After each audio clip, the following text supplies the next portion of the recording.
extent at this point, so not to go on and on about it too much, but one real cool thing is since throughout the day I'm working on my computer, and that can actually be like very fatiguing, like sitting, just sitting and staring at a screen and doing like tons of reading and everything else.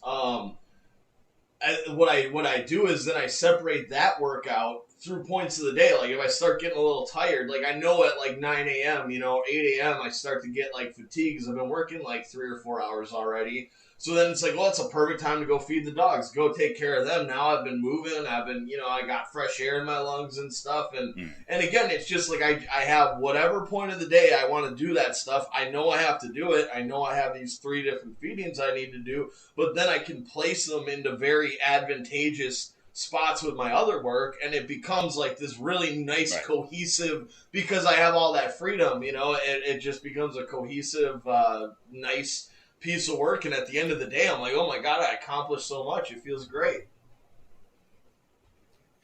I just felt like Trump with that last. I'm sorry to cut you off, but at the end of the day, I accomplished so much. It just feels so great. I feel like that could totally have come out of Trump's mouth. I have no idea why that felt that way.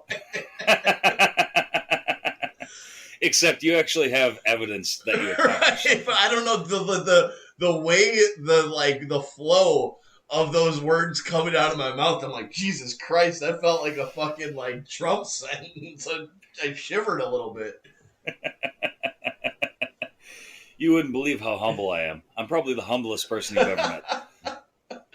I saw this tweet earlier. Fucking Megyn Kelly went off on some tirade because was it Representative like Ted Lieu said that he got more attention because she was like, she said something about him, and it got people fired up, and they're on opposing, political sides. I'm not too familiar with him, but anyways, she goes on this fucking tirade where it's like, she doesn't even like write out all the full words. She's using like shorthand, and it looks like a text message, and she calls him like a name or something, and then tells him to grow up at the end. And I'm like, you don't see any irony in the, like, you didn't cross your mind that you just wrote the most juvenile message and then finished it with fucking grow up? Yeah, you texted him like a fucking 14-year-old, but grow up, will you? I found that one pretty funny.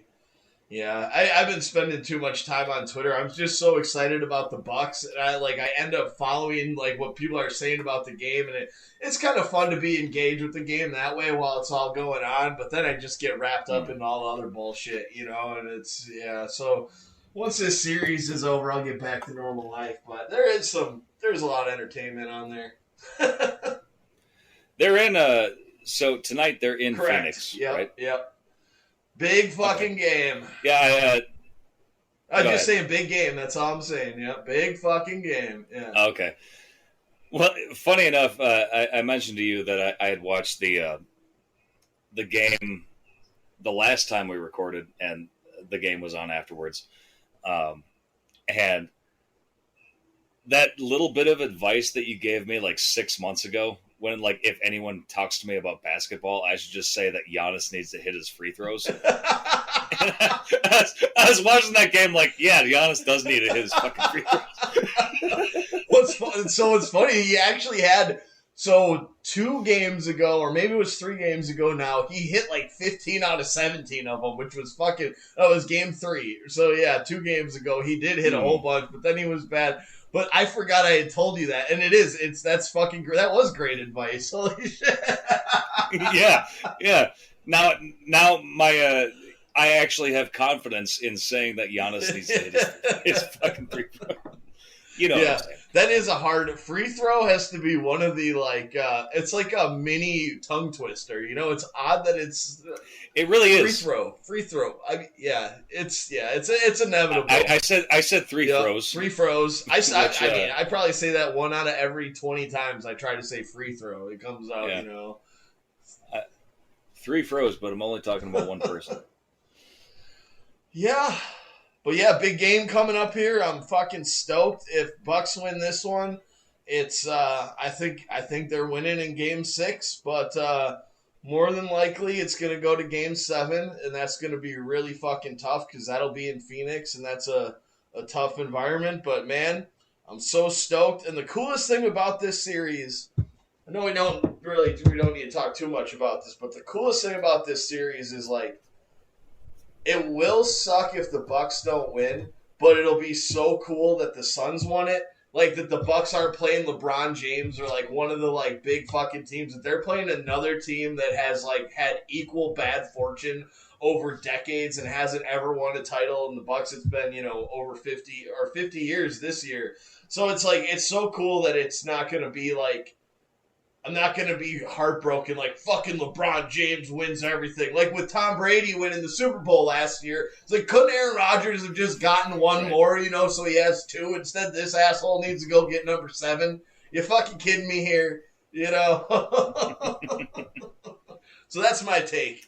Great basketball, fun series, super excited. It's going to be a good outcome either way.